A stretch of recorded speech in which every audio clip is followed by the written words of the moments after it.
and welcome to another massive edition of the MCDFNL Footy Show. We've got a beautiful season with you. My name's Yeendy. I'm joined by Grant from the Maryborough Advertiser. Thanks for joining us, mate. No worries, man. How are you going? Oh, just pumped. Enjoying the week off, and gives us a chance to sit back and enjoy some footy. I know everything's ticking along nicely at the Advertiser. Yeah, going along well. Nice to have a bye weekend. Got some other sports ticking along, but it's good to have a look at the footy now. We've got a bit of a breather. Coming to the end of the season, it's a good time to have a look at things. Absolutely. Well, we've got a three-part mid-season review, or insight, if we can call it, and we'll be looking at all your teams, all your senior footy teams, heading into the rundown of the finals. And we're going to start from the bottom up, and we've got 5 teams off the bat that we're going to rock and roll through. Mate, we're going to start with Dunolly. Haven't won a game this year, but it's been a tough season for them. But what's your thoughts? Tough year, but I think they knew that going in as well. Definitely a sort of rebuilding year. I know that they've got some new structures in place. A lot of the footy players are playing senior football for the first time. This week they've just launched a new campaign to try and get some under-17s team up and going for the first time in a while. Yeah, so there's no easy games coming home. I know they've got Campbells Creek in a couple of weeks. That's the game that they're going to look at and maybe snag a win. But right now they just probably want to be enjoying their footy, enjoying the moments that they can, every goal, get around and celebrate, and hopefully just start to get some positivity, because that's going to help people stay at the club over the off-season and build for next year, which is definitely something they would do. What's their run home like? I know you mentioned they've got Campbells Creek coming up in a few weeks, but they've got some testing games, but also they're not playing a lot of the heavy hitters like some of the other teams are. They got the top teams out of the way, so they'll probably be pleased about that. So you got your Lexton coming up, Trentham, and then that Campbells Creek game where they're definitely going to, maybe 10 goals would be a really good start to them. Talbot, Maldon, Royal Park after that. So yeah, not totally, write-off games. They probably just want to set some individual goals and maybe some team goals as well. Let's keep them to 5 goals a quarter. Let's make sure our man doesn't kick a goal. That sort of stuff. That's what they need to be doing right now. There's no reason that they can't be doing that. Yeah, there's certainly a lot of positives that'll come out, and for them, as you say, it's about enjoying their footy. Statistically, they rank 14th for the forward line and attack, but they didn't really have any sort of strong forwards, probably like they have in the past in their team this year. Yeah, it's tough to go to when you don't have anybody to kick to. So when the ball does go down there, but yeah, they've got some things in place. I saw them play against Natty. The ball did, go down the other end. It was just probably a little bit of polish at the end that they really needed, and that was against one of the top teams. So any of these sort of lower ranked teams, they might be able to snag 5 or 6 goals and get a bit of feeling, win a quarter or something like that. That's what they want to do. So some good positives that we'll be looking forward to by the Eagles. Team that's in 13th, that's yet to taste success this year. It's Campbells Creek. I think they've played pretty well this year, and probably in the last month they've got their scoring up. Finding a way to sort of get things done. I mean, yes, they've just had that really big loss to Carisbrook, something you don't want to see. Yeah, but they still kicked 8 goals in that game. 4, I think. Wasn't 4, it? yeah. Yeah, they got the 4 goals. A week before, they got the 8 against Talbot, and that was coming off when they didn't have a goal against Natty. So that was a good way to bounce back. So you'd want to see that bounce back again after the Carisbrook game. But they have been getting it down the other end. They have been kicking goals in every game. So you can't ask for much more. They'll obviously look at that Dunolly game, which is going to be at home for them, as a real opportunity to get a win. That game will pretty much decide who finishes on the bottom of the ladder. They won't want to be doing that. But if they can get a win there, they've got some other games where they might travel, okay. I think they've got Trentham, Navarre.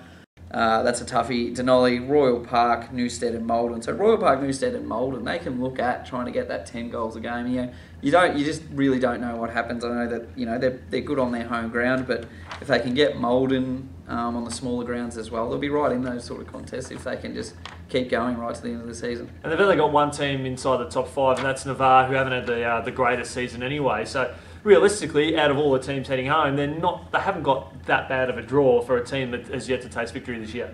Not too bad of a draw, and they had that really tough run where they met Talbot, Natty, Carisbrook. That's the top 3 sides in a row, so they deserve that sort of positive end to the season. So if, on the last one on that front, mate, if Campbells Creek and Dunolly face tomorrow, who wins that one?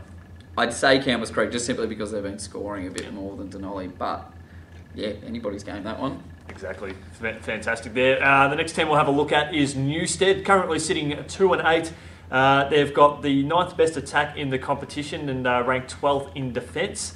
They've lost their last 6 games at the moment, and they've got a relatively tough run home heading to the end of the season. So they've got their 2 wins on the board against Dunolly and Campbells Creek. You probably want to see them just take a win of a team ranked above them right now. I think that would be the sort of qualifying sort of factor for their season. I think if they could knock off a team above them, I think it's possible. You've got Maldon and Lexton, both teams who aren't inside the top 8 at the moment, so there's chances there. They've got Carisbrook and Rovers, toughies. They should win against Creek, and then Harcourt. I think the best thing for Newstead to do is just be a side that nobody wants to play on the run home. They've been in games. They've definitely been in games. I think their biggest loss, they got one a bit big against Navarre, but other than that, it's been around the 10-goal sort of margin against those top sides. So you can't complain with that, but yeah, they just need to stay in games a little bit longer. They've probably been winning a half here and there, or definitely winning quarters. So if they can string 4 together, they're gonna win a game. And that's reflective of their scoring as well. The ninth best team in the comp, so they're 108 points a game on average. Also for the season, it's still not a bad turnout for them. Well, they've got a coach that knows about the forward line in Mark Ramsey, so not many better going forward. So do you think they'd be a little bit disappointed when the season's done and dusted that was a missed opportunity? Maybe. I mean, they do have a young team, so hopefully a year of senior footy sort of firms them up. And, with their 2 wins, they maybe just be 3 good players away from, rattling the top 8 in the next year. Fantastic.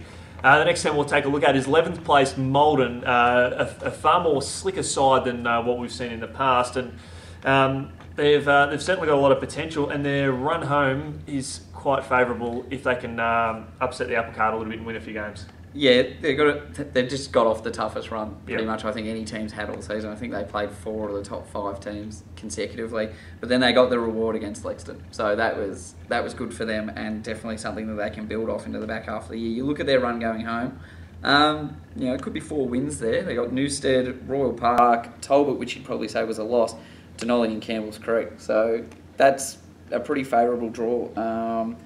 And yeah, I think they've got Navarre thrown in there as well. So they just want to go against those teams and maybe try and pull off an upset. If they do that, I mean, finals are still mathematically possible, as we all like to say, but they're going to have to pull off that that big upset. Otherwise, results are really going to have to swing their way. But they haven't gone too badly against good sides either. Talbot wasn't a big loss. Natty really wasn't a big loss. So they're going okay, and they've just come off that really harsh run. So hopefully they can get plenty of momentum going forward, and then again, that's something you can build off into next year.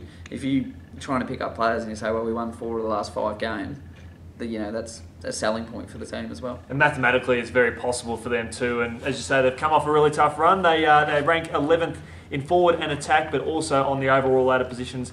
But looking how they go, hopefully they can pick up a little bit of form. The last team we'll have a look at, and a team that's been a bit up and down. It's Lexton sitting in 10th place on 4 and 6. They sit 10th in attack and 8th in defence. What's your take on them, mate? Probably, I've just got a feeling they might have left their run a little bit too late, and I think that loss against Maldon really hurts, especially after that win over Talbot. That should have probably been a bit of a momentum gatherer, and then they sort of hit the brakes. I think it depends on what sort of team they can get together week by week. I know they've got a few availability issues as well. Definitely got a winnable next 4 games. So they meet Dunolly, Newstead, Avoca and Trentham. So every one of those 4 is definitely winnable for a team that beat Talbot. But then they've got Natty and Carisbrook to finish with. So they're going to have to make the most of the next 4 to get that one up. I'd say they wouldn't want to play Dunolly this week after dropping to Maldon. I think they'd probably want to prove themselves against maybe a more mid-ranked sort of team. So just have to take the 4 points against Dunolly, and then tick the boxes against Newstead. That sort of gears them up for that Avoca and Trentham meet. And then Natty and Carisbrook, going to be challenges. But if they want to play finals, they've got to get used to playing those sort of sides as well. So I've got them sort of finishing maybe a game or some percentage outside of the top 8 at the moment. But if they win that 4, can pull off an upset, they might go all the way to 6. It's that sort of year. One of the key things they've got in their favour as well is that their average losing margin is just 34 points. So when they've faced some really good opposition, but they've been competitive in pretty much all their matches. Lexton have always had a reputation as being a tough team to beat, and they've got a nice home ground sort of advantage. They've got a unique sort of shaped ground that they know how to play as well, and they've got those tough players that stand over the ball and are really hard to beat. And then they've got the likes of Damon Asplet in the middle, who's a very power winner, and he won it by some margin a few years ago. So, yeah, they're no easy beats. And if they can win those next 4, it's game on, I reckon, for the Tigers. Certainly, game on is in this footy shows as we look ahead at all the teams in their run home towards the finals. Thanks to our friends at the Bendigo Bank. Thanks so much for your company, Grant. We look forward to catching you in the next one. Looking forward to it.